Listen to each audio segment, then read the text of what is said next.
그 EBS 교재에서 건축물과 공간이라는 게 있어요. 주제 통합 7번째인데 정보가 되게 많은 지문이에요. 그래서 급하게 막 하는 게 아니라 정리해 나가면서 할 거거든요. 일단은 잘 봅시다.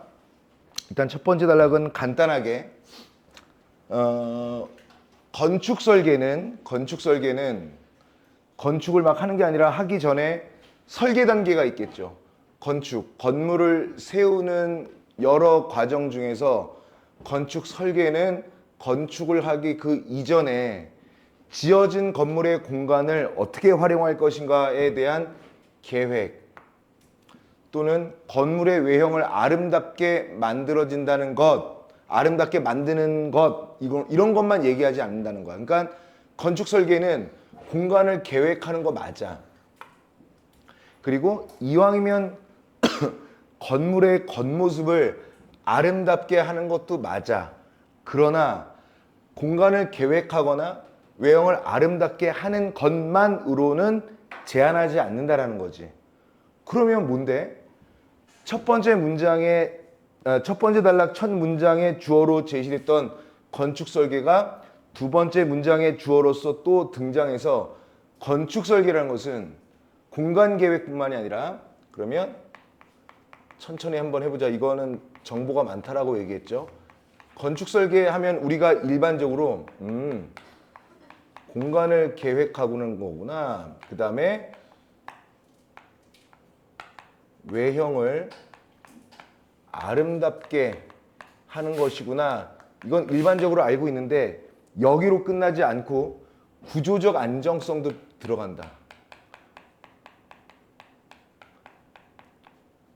지하철, 삼성역, 철근 빼먹고 그런 거 아니고, 그렇지? 그렇게 하면 안 되고 구조적으로 안정적으로 하는 것 또한 설계. 그 다음에 기능적으로도 효율성이 있어야 돼요. 불편하지 말아야 하고 건축물이 우리 인간에게 기능적으로 뭘 했을 때 그것에 효율성이 좀 있어야 되고요. 그 다음에 또 아름답게만 하는 것은 아니고 이런 건데 이왕이면 또 미적 가치를 추구해야 된다. 이런 측면에서 얘는 건축 설계는 과학도 되고요. 미적 가치를 높이는 행위이기도 하니까 예술의 영역이기도 한 것이다. 그래서 건축 설계가 방금 얘기했던 것처럼 과학이면서 동시에 예술성, 이 두 가지를 하는 데 있어서 가장 중요한 두 가지는 이런 것들을 이루기 위해서 해야 하는 것들은 뭐가 있느냐면 건축의 구조가 중요하고요. 그 다음에 그 건축에 사용되는 건축 재료가 반드시 중요하게 고려되어야 하겠다. 이런 내용이에요. 어렵지 않지? 괜찮지? 자, 다음 단락 보죠. 다음 단락. 자, 그 다음에 다음 단락을 보면 자, 두 번째 단락. 건축 구조는 그럼 요걸 얘기하는 거야. 첫 번째 단락의 마지막에 이 두 개를 얘기했잖아. 그리고 단락이 끝났습니다. 그것도 첫 번째 단락이 끝났어. 예상했던 대로 두 번째 단락에서는 건축 구조를 얘기하겠죠. 그럼 아직 두 번째 단락조차 읽지 않았지만 또 뭐 또 얘기하겠니? 건축 재료도 얘기할 거야. 이런 식으로 글을 구조적으로 이해하는 게 되게 중요해. 그러니까 단순히 글자를 막 표면적으로만 읽어서는 안 된다고요. 자, 건축 구조는 일단은 건물에 가해지는 하중을 지탱하고 그 형태를 유지할 수 있도록 설계된다라는 겁니다. 그러면 여기에 있는 건축 구조를 일로 가져올게요. 건축 구조는 건물에 가해지는 건물의 하중이라는 게 뭐야? 위에서 아래로 누르는 힘이지. 근데 구조는 그 무거운 건축물이 무너지지 않도록 그 무게를 지탱하게 해준단 말이죠. 예를 들어서 이렇게 있어. 여기가 2층이고 여기가 1층이야. 근데 여기가 필로티처럼 비어있단 말이야. 근데 이걸 지탱해 주게끔 설계를 해야 된단 말이지. 그게 바로 건축 구조를 이런 것들을 얘기하는 거야. 그래서 가해지는 하중을 지탱하는 거지, 그렇지? 자, 잠깐만 멈춰서 이제 읽어가면서 해보자. 문제를. 지탱. 아, 어딨어? 자, 겨울 나무는 밤새 내린 눈을 뭐 하고 있다? 위에서 아래로 내리는 힘을 지탱하고 서 있다. 떠받치고 있다. 맞지? 맞으니까 6번에 1번은 제끼자. 실제로도 이렇게 풀어야 되겠죠? 자, 뭐야 이거?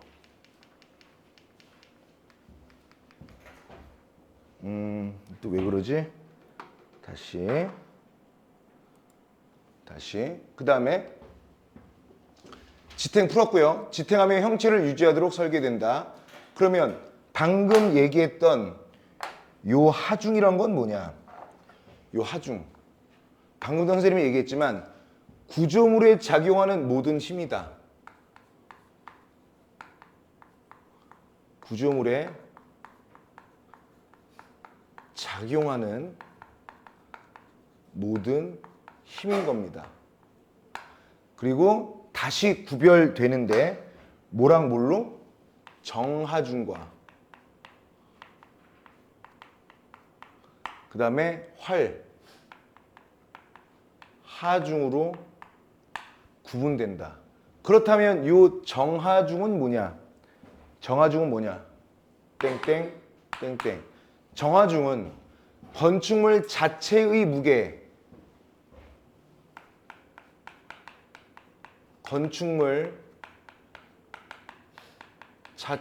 무게, 그러니까 기둥이나 보나 슬래브, 벽체 등 영구적으로 작용하는 무게야. 얘는 영구적이죠. 그러면 여기까지는 정하중. 그러면 활하중이란 건 뭐야? 사람이 건축물 안에서 이동하거나 가변적인 거, 변화가 있는 물건들이 주는 무게, 활동하는 무게. 냉장고를 이렇게 놨는데 이번에는 일로 옮기고 싶어. 그러면 하중이 여기에서 일로 옮겨지겠죠. 하지만 정하중이라는 것은 그렇게 옮길 수 있는 게 아니라 건축물 자체의 무게니까 활하중은 가변적 물체가 추가되면서 발생하는 하중입니다. 가변적 물체가 추가되면서 발생하는 하중을 의미하죠. 다시 건축 구조. 이 건축 구조는 이 하중을 지탱할 수 있도록 설계되어야 하는데 이 하중이란 것은 정하중과 활하중 모두를 얘기해야 되겠죠. 이때 가장 중요한 개념이 내력이다. 이 하중을 얘기하는 데 있어서 내력이란 게 중요하더라. 이런 내용을 얘기하고 있습니다. 자, 그러면 내력이란 게 뭐냐면 하중에 대응하여 구조를 내부에 생기는 반작용이다.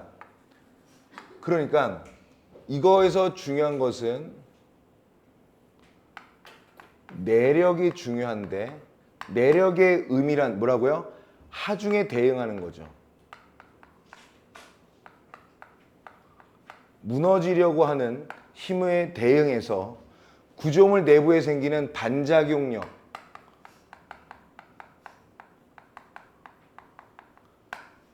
그리고 정하중, 방금 얘기했던 정하중이나 활하중도 모두 외력에 대해 나타나는 것이고 인장력과 압축력을 포함한다. 얘는 인장력과 플러스 압축력을 포함하는 개념이다. 구조물이 당겨질 때 인장력을 얘기하는 거야. 구조물이 당겨질 때 이에 맞서 늘어나려는 힘을 인장력, 늘어나는 힘,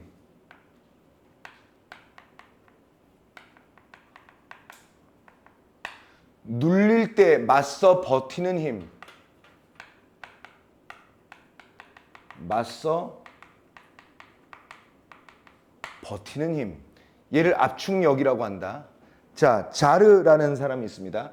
아니, 자르라는 사람이 아니라 자르는 힘. 자르는 힘인 전단력. 근데 자르라는 사람도 있거든요. 철학자 중에. 자르는 힘인 전단력. 저는 그러니까 전단이라는 것은요. 말 그대로 단절시키다, 끊어버리다, 전단. 그 다음에 구부리려는 힘인 굽힘 모멘트 등도 내력에 포함된다. 그러면 이 내력에는 인장력도 있었죠.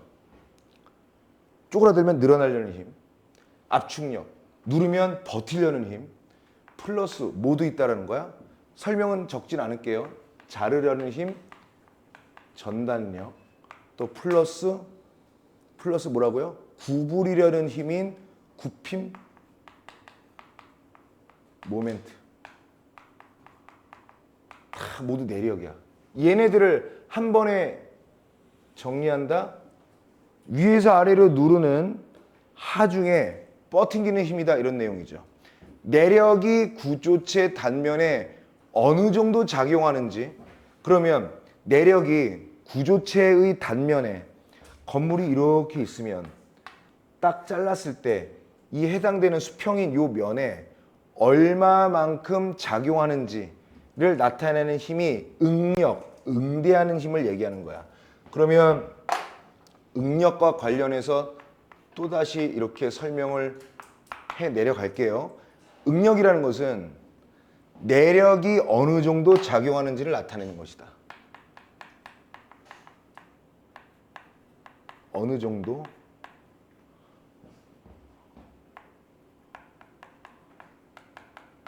작용하는지 나타내는 힘, 응력. 이는 단위 면적당 힘의 크기이다. 얘는요, 단위 면적당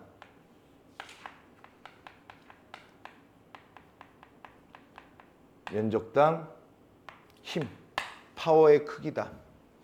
내력이 너무 과도하게 발생하면 당겨질 때는 균열이 생기고, 너무 압축될 때는 휘어진다라는 좌굴이 생긴다.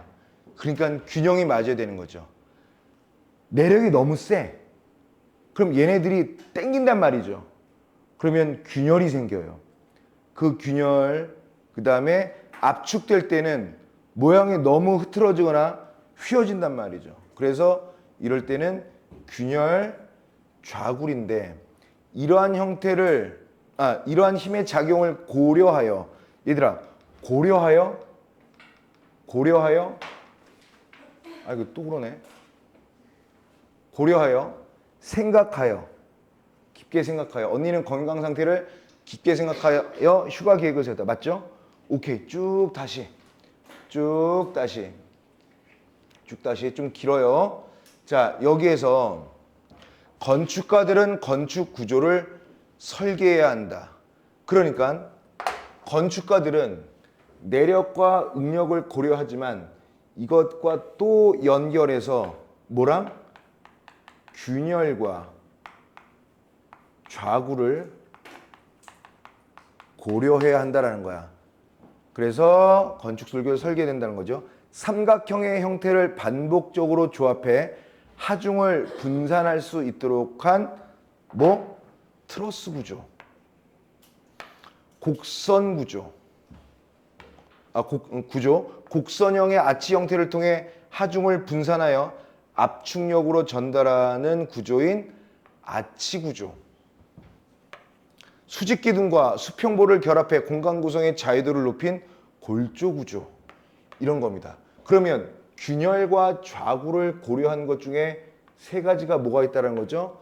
삼각형을 무한 반복해서 계속 반복적으로 조합해서 하중을 계속 퍼뜨리는 거예요. 왜 삼각형일까? 삼각형이 가장 구조적으로 안정적이니까. 그래서 얘는 그런 걸 트러스 구조라고 그랬죠. 그 다음에 또 뭐가 있다고요?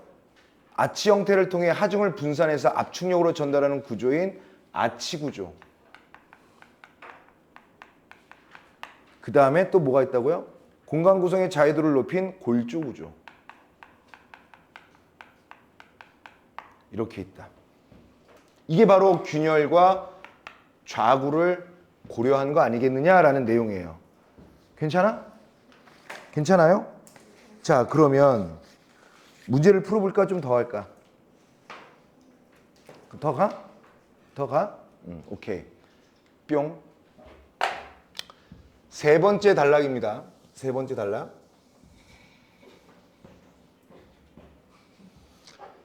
건축 구조가 건축물의 뼈대를 만드는 일이라고 한다면 건축 재료는 건축물에 살을 붙이는 일과 같다라는 거죠. 비유적 표현이죠. 그렇지? 건축 재료는 건축물에 봐봐. 여기까지는 다 모두 뭐 했던 거예요? 건축 구조를 얘기했죠. 그렇지? 이제는 뭘 얘기할 것 같아? 건축 재료를 얘기할 겁니다. 건축 재료. 자, 건축 재료는 건축물의 내력을 결정한다. 그러면 여기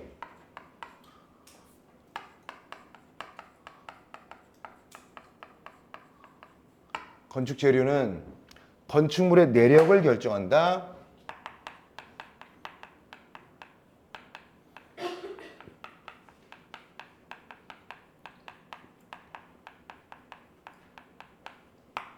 그 다음에 단열 성능, 방수 능력.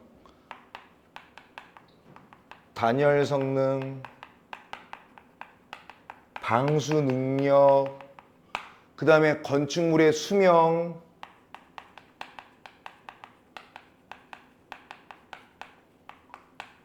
효율성. 그 다음에 공간 체험의 감성적 측면. 감성적 측면까지 영향을 미치는데 건축 재료 중에서 콘크리트는 압축 정도가 크다. 콘크리트를 얘기했네요. 그리고 자유로운 형태의 구현이 가능하다. 건축 재료 중에서 이제 뭘 얘기할 거냐고요? 콘크리트를 먼저 얘기했습니다. 콘크리트. 콘크리트는 뭐라고요? 압축 강도가 크다. 강도가 크다. 그 다음에 자유로운 형태의 구현이 가능하다.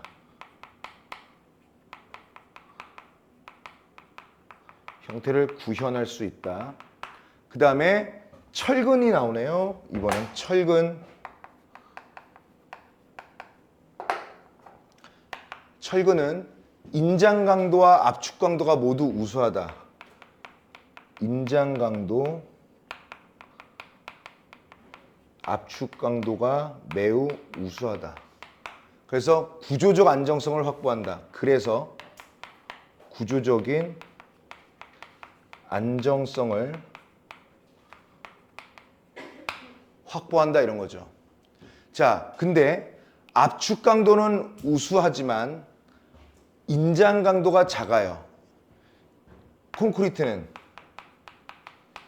인장 강도는 떨어진다. 그래서 이걸 보완하기 위해서 철근과 결합한 철근 콘크리트도 널리 사용된다. 그래서 얘를 보완하기 위해서 철근 콘크리트로 보완하기도 한다. 그 다음에 목재가 있네요. 목재는 다 아시다시피 나무죠. 철근이나 콘크리트에 비해 무게가 가볍다. 그 다음에 자연 친화적이다.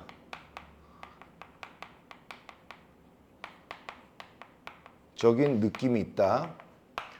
전통 건물은 물론 현대 건축에서도 목재를 다양하게 활용된다.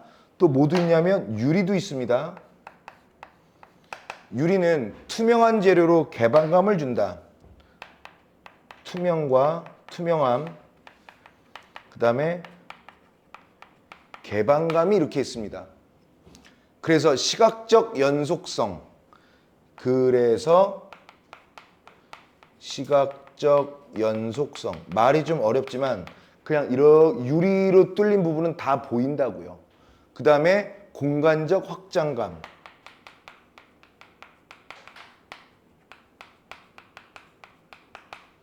부여하는데 탁월하다. 부여하는데. 그러면 부여를 봅시다. 자, 협회에서는 수상자들에게 장학증서를 부여하기로 했다. 부여라는 것은 어떤 걸 얘기하는 거야? 응? 뭐라고? 그러니까 어떤 권리를 부여한다. 명예를 부여한다. 어떤 긍정적인 것들을 심리적으로 준다라는 얘기잖아요. 근데 장학증서는 서류 같은 거잖아. 표창, 훈장 이런 것들은 부여가 아니라 수여라고 해야 되겠죠. 그래서 적절하지 않은 것으로서의 답은 3번 되겠습니다. 3번. 자, 그 다음에 끝났네.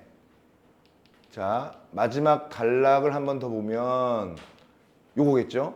이렇게 지금 우리가 이거 있단 말이죠. 그 다음에 네 번째 단락.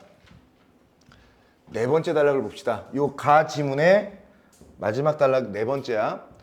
네 번째 단락을 보면 건축 구조와 건축 재료의 조화를 통해 요 녀석과 요 녀석과의 뭐가 필요하다는 거야? 조화가 중요하다. 그래서 만들어진 게 바로 조화를 이루면 뭘 만들 수 있냐면 예술적 건축물이 만들어지는데 현대 건축에서 쉽게 찾아볼 수 있다. 건축가인 칼라트라바는 건축 구조 그 자체가 뭐가 된다는 거야? 건축 구조 그 자체가 조형미를 갖도록 건축물을 설계했는데 그가 설계한 밀워키 아트 뮤지엄은 트러스 구조를 활용했습니다. 그러니까 이 사람은요, 아까 얘기했던 무슨 구조? 트러스 구조를 사용했습니다. 뭔데요? 밀워키 아트 뮤지엄.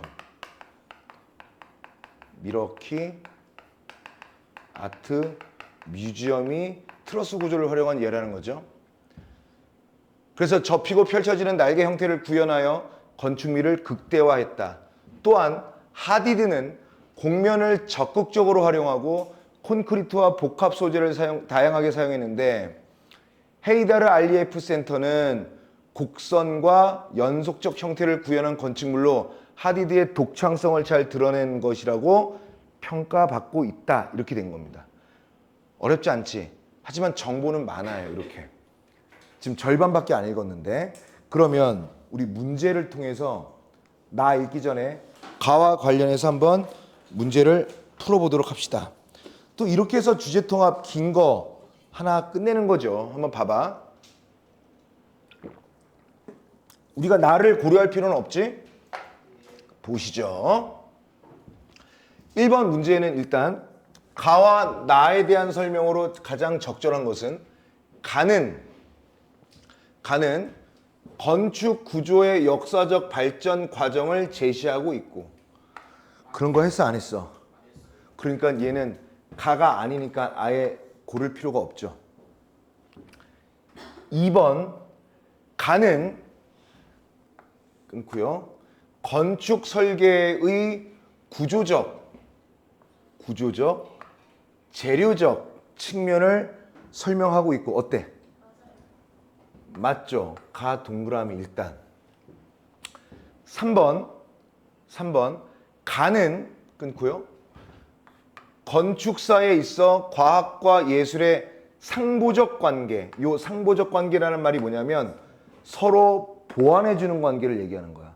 과학이 못하는 것을 예술이 도와주고 예술이 못하는 것을 과학이 도와준다는 건데 그런 설명한 적은 없으니까 제거. 4번 가는 건축 설계를 통해 해결하지 못하는 건축 구조의 문제를 다룬 바가 없죠.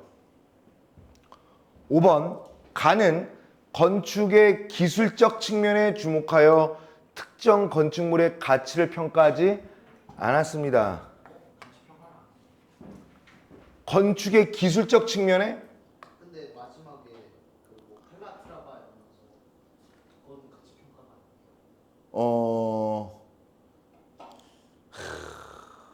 보자. 기술적 측면? 봐야 돼. 조형미를 기술적으로 했는지 아닌지 보자. 일단은 칼라트라바는 조형미, 기술, 건축 구조 그 자체가 조형미를 갖추도록 한 건데 그러니까 그럼 구조를 얘기한 거지. 근데 여기에서는 기술적 측면에 주목했으니까 틀렸죠. 그러면 구조적 측면이라고 해야 되겠지. 트러스 구조를 활용해 건축물을 가까이 해서 적었다. 네. 건축 기술을 얘기하진 않았어. 기술이란 걸 쓴 적이 없습니다. 우리가 지금 가작품이란다. 그래서 얘기한 것은 건축의 구조와 건축 재료를 얘기했지. 그러니까 굳이 얘기하자면 얘는 뭐가 틀렸다라는 거야. 기술적 측면에 주목하지 않았다라는 겁니다. 그렇지? 그래서 답은 2번밖에 안 돼요. 가만 읽어도. 나를 읽지 않았으나 나는 그럼 당연히 어떻게 되겠어? 건축 공간에 대한 특정 학자의 시각과 주장이 나오겠네? 이렇게 되는 거죠. 자, 그래서 1번의 답 2번이고요. 그 다음에 2번을 보시죠. 가와 나를 읽고 이해한 내용으로 적절하지 않은 것은 일단 1번은 풀었습니다. 2번을 보시죠. 도시개발의 결과로 끊고 도시개발에 대한 얘기 한 적이 없지? 그러니까 틀린 게 아니라 얘는 모르는 거야. 몰라요. 2번 벽체를 나무에서 유리로 바꾸면 끊고요. 벽을 봐봐. 나무에서 목재에서 유리로 바꾸면 다시 말해 이 부분은 아까 얘기했던 건축 재료를 바꾸는 것이죠. 건축 재료를 바꾼다는 것은 해당 건축 재료의 특징을 우리가 미리 사전에 이해하고 있어야 된다는 말이네. 그러면 공간의 확장감이 커질 것이다. 칠판 볼래요? 목재에서 유리로 바꾸니까 공간적 확장감이 있는 건 맞잖아. 그러니까 얘는 맞네요. 그러니까 이번에 1번 같은 경우는 모르지만 이번에 2번 같은 경우는 이 가에서 중심적으로 얘기했던 건축 구조와 건축 재료 중에서 건축 재료 중에 일부 목재와 유리의 특징을 여러분들이 읽어서 이해하고 있느냐 없느냐에 대한 거니까 2번은 적절함으로 답이 안 되겠죠. 자, 그 다음에 건물의 내력은 끊고요. 건물의 내력 여기 있네. 인장력과 압축력을 합한 값으로 일정한 거니? 사실 선생님이 그냥 플러스는 합쳐야 된다라는 게 아니라 얘 컴마가 더 정확한 거예요. 그치? 그러니까 내력이란 것은 하중에 대응하는 반작용력으로서 인장력도 있고요. 압축력이라는 것도 있고요. 전단력이라는 것도 있고요. 굽힘 모멘트를 다 포함하는 힘이 바로 내력이다라고 얘기한 거야. 그런데 인장력과 압축력을 합한 값이라고 하는 순간 전단력과 끝내내는 힘인 전단력과 굽힘 모멘트의 설명은 없어져 버리는 것이고 합친다라는 개념도 얘기하진 않았을 뿐더러 이게 일정합니까 이게? 일정하지가 않죠. 왜요? 내력이라는 것은 하중에 대응해야 되는 거잖아. 근데 하중 중에서는 정하중과 활하중이 있는 건데 정하중은 그렇다 쳐요. 건축물 자체 무게니까. 하지만 활하중이라는 것은 가변적 물체가 추가적으로 발생해서 생겨나는 하중이기 때문에 일정할 수가 없지. 만약에 우리 집 아파트가 5층인데 우리 집에 피아노를 들였어요. 근데 이게 일정한 값이라면 안 되겠죠. 무너지거나 그러겠죠.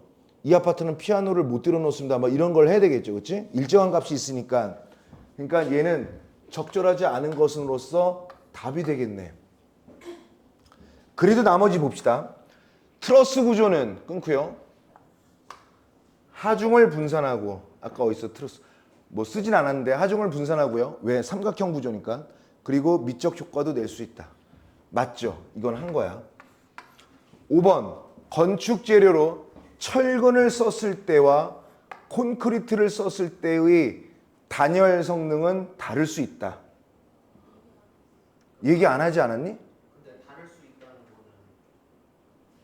단열 성능이 뭐야?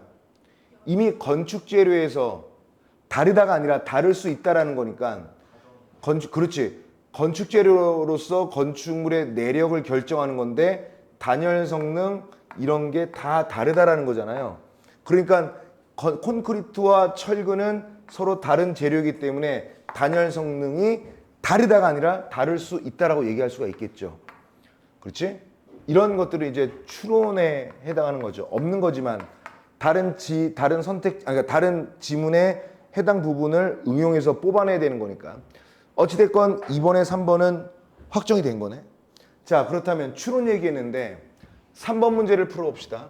3번 문제 자체가 어떤 거냐면 가를 바탕으로 이제 내용을 추론해 내랍니다. 그러면 풀어보죠. 가. 정하중만으로도 끊고요. 정하중만으로도 건축물에 좌굴이 발생할 수 있겠군. 좌굴이란 건 뭐였죠? 이걸 보세요. 좌굴이 어디에 있어? 균열과 좌굴을 고려했는데 균열은 인장력이 너무 컸을 때 무너지는 걸 얘기하는 거고요. 좌굴은 휘는 걸 얘기하는 거죠. 그러면 정하중은 어디 있어요? 건축물 자체 무게, 영구적인 무게를 밑에다 주는 거 아니야? 그러니까 정하중만으로도 건축물의 좌굴, 휠 수도 있겠군. 할 수 있죠. 그 말은 직접적으로 없으나 내용을 바탕으로 해서 추론을 해야 돼요. 2번, 같은 크기의 힘이라도 끊고요. 이 문제 3번 좋다. 또 봐도.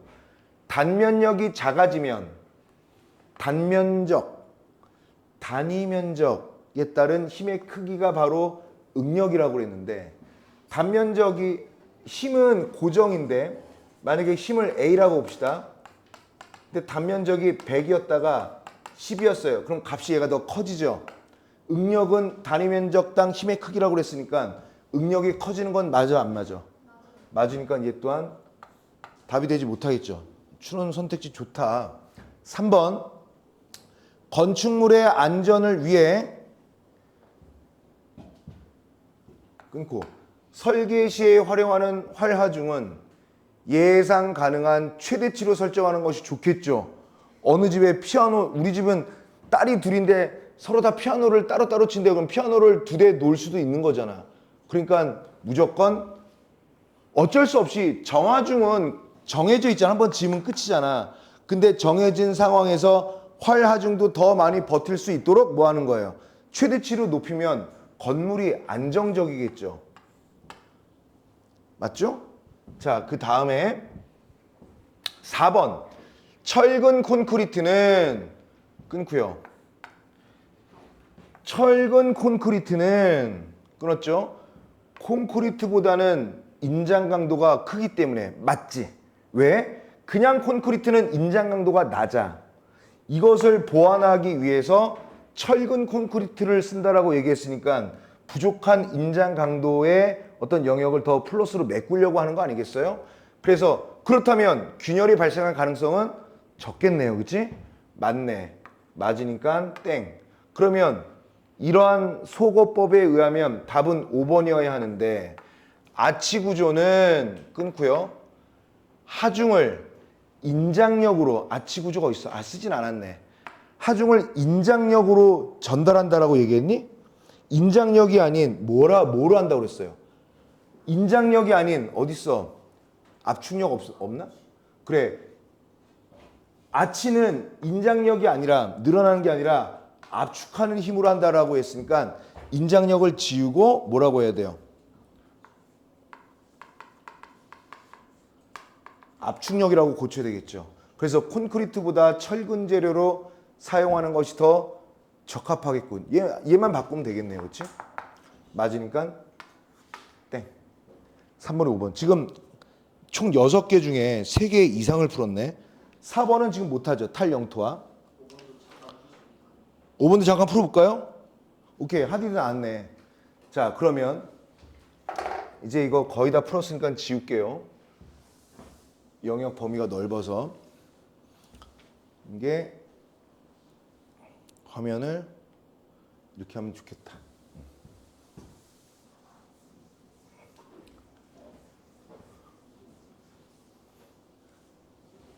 답이 나왔으면 좋겠네. 자, 가와나를 바탕으로 보기를 이해한 내용으로 적절하지 않은 것은 야 6번도 아까 풀었잖아. 일단 최소 4개를 풀었네. 4개. 자, 1번. 일단 이거 보자. 자, 아제르바이잔의 수도 바쿠에 위치한 헤이다르 알리예프 센터는 2012년 건축가 하디드가 설계했다. 이 건축물은 소련 붕괴 직후 아제르바이잔의 혼란을 수습하고 경제 성장을 이끈 대통령인 헤이다르 알리예프를 기념하기 위해 세워졌다. 이 건축물은 힘 그리고 위험을 드러내고자 했던 기존의 소비에트식 건축 양식과는 뚜렷하게 대비가 되는데 전통적인 벽체나 기둥 없이 곡선 자체가 힘을 분산하고 지지하는 구조로 되어 있다. 곡선 자체가 내부는 철근 프레임으로 되어 있고 외부는 콘크리트에 유리 섬유를 더한 복합 소재 등으로 설계되었다. 이 센터는 문화시설이기도 하지만 건축을 통해 과거를 단절하고 새로운 국가 정체성을 확립하고자 하는 정치적 의도 또한 여기에 담겨 있다. 이 공간을 경험하는 사람들은 국가 정체성과 관련된 의미를 자연스럽게 공유하고 내면화하게 된다. 어떤 건축물이 가지고 있는 정치적 의도 이런 건 안 읽었어요. 딱 봐도 글 나에 있을 것 같고 우리가 읽은 것만 한번 읽은 내용에 한해서만 가지고 문제풀이를 한번 시도해 보도록 합시다. 하디드는 끊고요. 물리적 힘의 작용뿐만 아니라 건축물의 외형 공간에 대한 체험 등을 두루 고려하여 건축 구조를 설계하였겠군. 뭐 딱히 읽진 않았지만 여기에 내용이 다 나와 있는 경우가 되어서 얘는 맞겠다. 2번 르페브르 안 했죠. 몰라요. 3번 이 건축물의 공간 사용자가 국가 정체성을 내면화하게 된 것은 끊고 체험된 공간, 현실 공간 사용 방식 읽지 않았습니다. 4번 이 건축물의 건축 구조가 기존의 소비에트식 건축 양식과 대비되는 것은 끊고 잘 모르겠다. 5번 하디드가 이 건축물의 내부를 철근 프레임으로 설계한 것은 끊고요. 구조적 안정성을 위한 것이고 외부를 콘크리트 복합 소재로 설계한 것은 끊고요. 곡선 형태를 안정적으로 이건 되죠. 왜?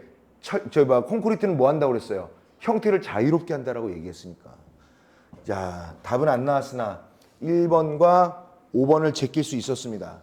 그러면 다시 지문으로 돌아가서 나 지문을 한번 읽어보도록 하죠. 나 지문. 자, 보시죠. 프랑스의 사회학자 앙리 르페브르는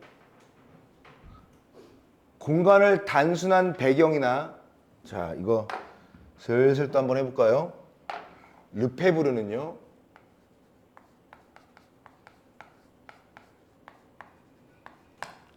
공간을 단순한 배경이나 고정된 실체가 아닌 르페브르는 공간은 곧 무엇이다? 사회 속에서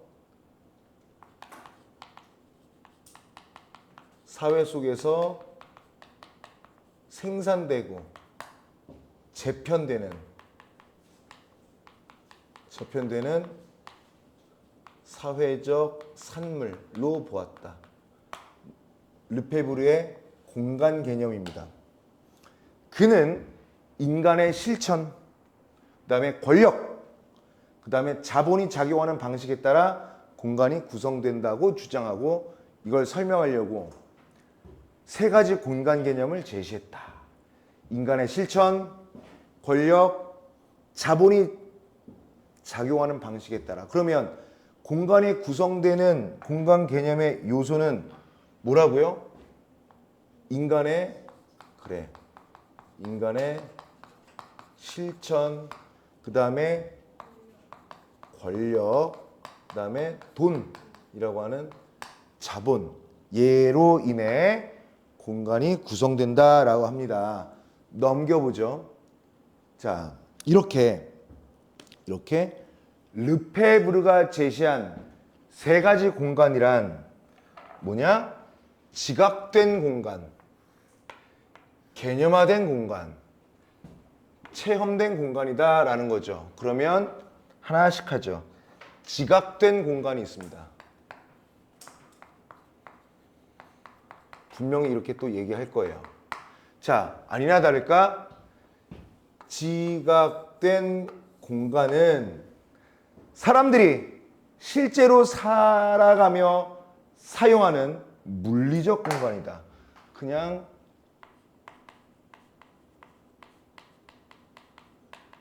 물리적 공간이야. 여기는 강의실, 저기는 운동장, 저기는 식당, 저기는 화장실, 저기는 공연장, 뭐 이런 것들이죠. 일상의 반복적 행위나 사회적 관습 행위에 사용되는 환경을 의미한다. 그러면 지각된 공간이란 것은 반복된 일상의 개념이 있고요. 그 다음에 사회적 관습 행위도 있죠. 뭐 저긴 교회 뭐 이런 것들. 사회적 관습 행위와 관련이 있는 거야. 이 지각된 공간은 건축가나 도시 계획가가 의도한 방식과는 다르게 사용될 수도 있고요. 평가될 수도 있다. 그래서 여기 뭐야? 건축가 또는 도시를 계획하는 도시계획가의 의도와 다르게 평가가 가능하다. 이런 겁니다. 그 다음에 두 번째 공간 개념인 개념화된 공간은 그러면 개념화된 공간은 자, 건축가 또는 도시계획가 게다가 법을 다루는 행정가 등의 전문가가 법규나 계획 등을 통해 구성하는 추상적인 공간이다. 오케이. 건축가, 방금 얘기했던 건축가나 도시계획가나 더 나아가서 법과 행정을 다루는 행정가 등의 전문가가 행정가 등의 전문가가 구성하는 뭐라고요? 얘는 추상적인 공간이를 얘기하는 겁니다. 대체 뭐지? 아하, 통제와 질서 유지를 위한 수단이다. 통제와 질서 유지를 위한 수단. 때로는 현실 공간 사용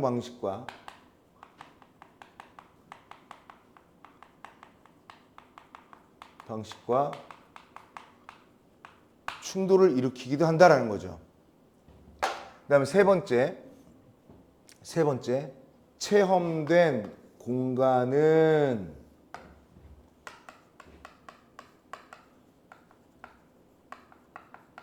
이렇게 체험된 공간은 어떤 것을 얘기하느냐? 개인이 공간을 통해 느끼는 감정, 상상, 기억 등의 주관적 경험이 반영된 공간이다. 자, 주관적 경험이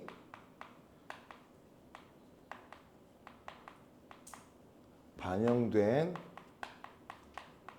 공간이야. 어떤 주관적 감정이었습니까? 그냥 감정, 상상, 기억. 그러니까 무슨 뭐 기념탑이라든가 뭐 이런 것도 이제 뭐 탑은 이제 건축물에 포함되니까요. 뭐 추모공원이라든가 이런 것들이겠죠. 추억이 깃든 골목, 감동을 받은 미술관, 울음을 유발하는 자연 풍경처럼 감각적이고 상징적인 의미가 강한 공간이 바로 체험된 공간에 해당한다. 이 르페부르에 따르면 이 세 공간은 어떠하다? 따로따로 있는 것이 아니라 독립적이지 않다.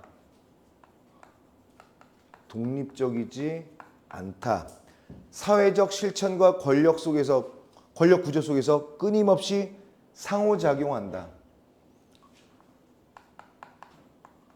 끊임없는 상호작용이 있다. 그리고 하나의 공간 안에 중첩되어 나타난다. 중첩되어 나타난다. 이러한 르페부르의 관점은 건축 설계에서 중요한 시사점을 제공했는데, 전통적 건축 설계에서는 개념화된 공간에 집중하는 경향을 보였지만, 현대 건축 설계에서는 이 르페부르의 공간 개념에 입각하여, 거기에 입각하여, 문제도 볼까요? 입각하여, 그의 의견은 사실에 입각하여 그것을 주요 기준으로 삼아, 이런 거니까 맞죠.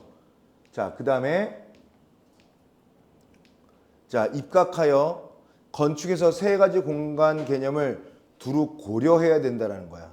이는 건축물이 특정한 기능을 위해, 자, 이런 것은 뭐라고요? 특정한 기능을 위해 존재하는 공간이 아니라 감각적 경험과 사회적 관계, 즉 정서와 서사가 공존하는 장이 될 수 있다라는 거예요. 그러니까 이 말은 르페부르의 이 말은요, 얘는 뭐만 해야 돼, 얘는 그런 곳이야 라고 정해진 게 아니라, 특정 기능을 위해 존재하는 공간이 아니라, 건축물이라는 것은요, 감각적 경험,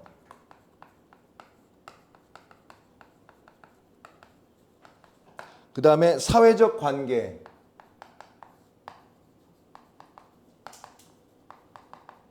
그리고 정서와 서사가 공존, 정서와 서사가 공존할 수 있는 그런 그런 공간이 될 수 있다, 이런 말이다, 이런 내용이에요. 그럼 좀 더 가볼게. 세 번째 단락. 한편 르페부르는 현대 자본주의 사회의 공간에 대한 비판적 입장을 견지했다. 그러면 이렇게 내려와서요.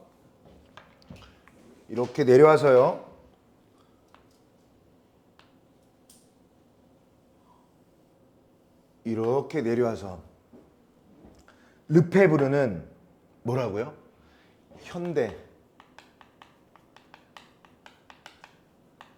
자본주의 사회 공간에 비판적인 입장을 가지고 있었다고요.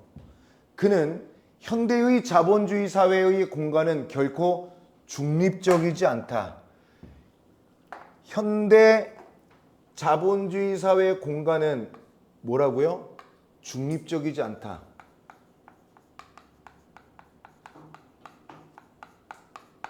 그 다음에 권력과 자본에 의한 지배 공간으로서, 권력과 자본이 지배하는 공간이고요. 그리고 제도적으로 기획된 거다. 자연스럽게 만들어진 게 아니야. 권력과 돈에 의해 기획된, 그러니까 제도적으로 기획된 공간이 바로 현대 자본주의 사회에서의 공간이라는 얘기예요. 도시개발, 신도시 설계 같은 공간 구성은 마치 표면적으로는 삶의 질을 향상하기 위한 것처럼 보이지만, 사실 사회계층을 고착화하고 럭셔리한 아파트에 사는 사람들은 여전히 부유한 사람처럼 보이게 하고, 가난한 뭐 좀 싸구려 이런 것은 거기에 사는 사람들은 가난한 사람들이구나, 이런 것을 고착화한다는 거야. 그리고 그러다 보니까 특정 집단에 유리하게 작동하는 장치로 기능한다는 거야. 그가 누구겠어요? 르페부르는 이러한 권력과 자본에 의한 지배 공간을 모순 공간이라고 했습니다. 얘는 현대 자본주의 사회 공간을 뭐라고 했냐면 모순 공간이라고 했고요. 모순 공간에 맞서는 대안적 공간, 즉 차이 공간의 형성과 확장이 필요하다고 주장한 거예요. 얘한테 맞서기 위해서 차이 공간 형성과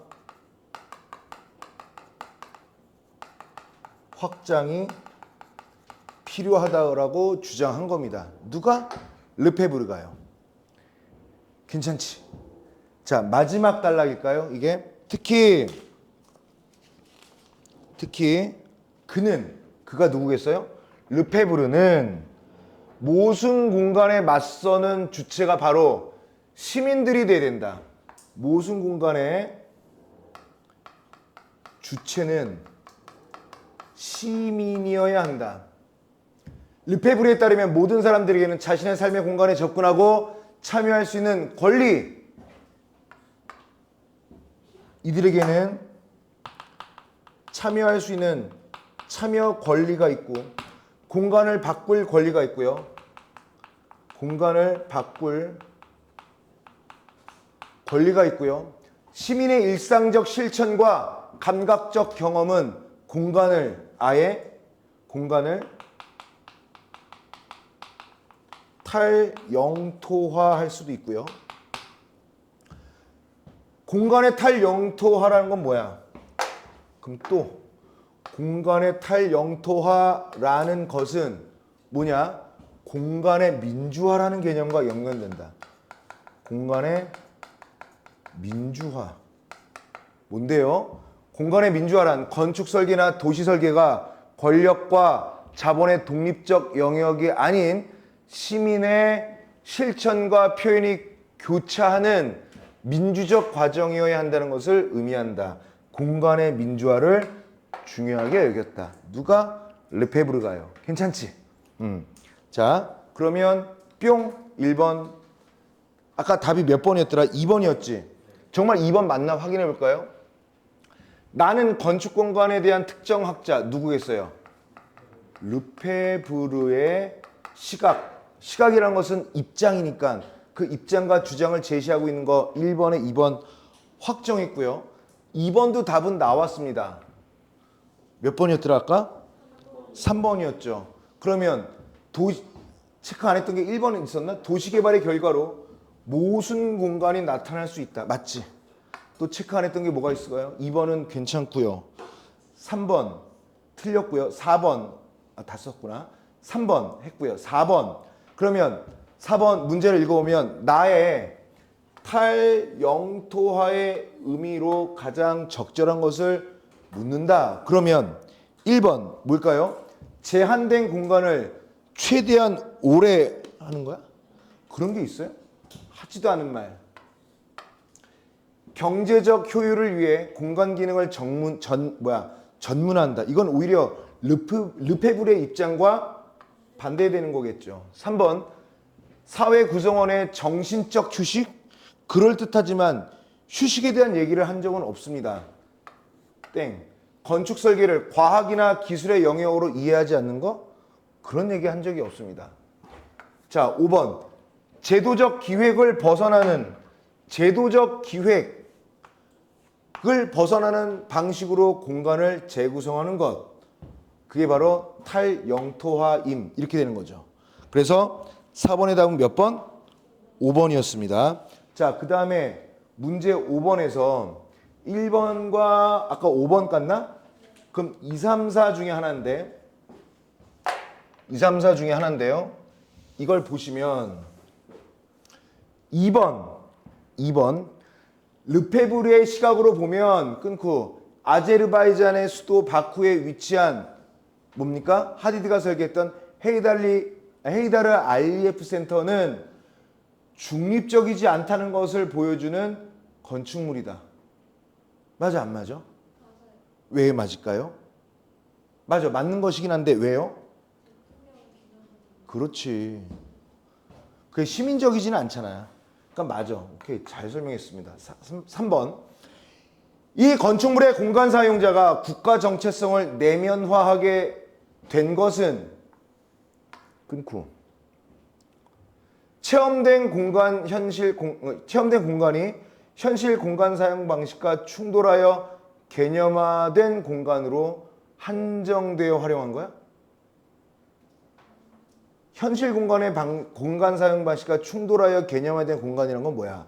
어느 한 공간은 A 버전이 되는데 이게 왜 A 버전이야 B 버전이어야 되지? 라는 것에 따른 충돌인데 여기서는 대통령을 기념하고 그다음에 소련 붕괴로 인해서 혼란스러웠던 어떤 국가의 경제라든가 사회 질서를 수습했던 대통령을 기리기 위한 거니까 이렇게 충돌됐다라고 볼 수는 없죠. 4번 볼게요. 이 건축물의 건축 구조가 기존의 소비에트식 건축 양식과 대비되는 것은 끊고요. 소비에트식 건축은 어떤 거라고 그랬어요? 힘과 위험을 드러내려고 그랬단 말이에요. 근데 얘는 힘과 위험을 드러내는 것은 아니죠. 곡선을 통해서. 건축물이 사회 속에서 생산되고 재편되는 사회적 산물이라는 점을 드러내는 것이다. 맞죠? 같은 공간인데도 소비에트식에서 다시 소련 붕괴된 세상의 어떤 그 버전으로 다시 건축물이 거듭났으니까 뭐가 될 수 있다? 생산되고 재편되는 사회적 산물이다라고 얘기할 수가 있더라. 이런 내용이에요. 괜찮지?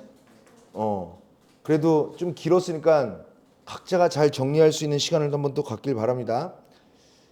잠깐 쉬었다가 아까 선생님 고사에 작업을 할게요. 알겠지? 찾아봐야지. 좋습니다.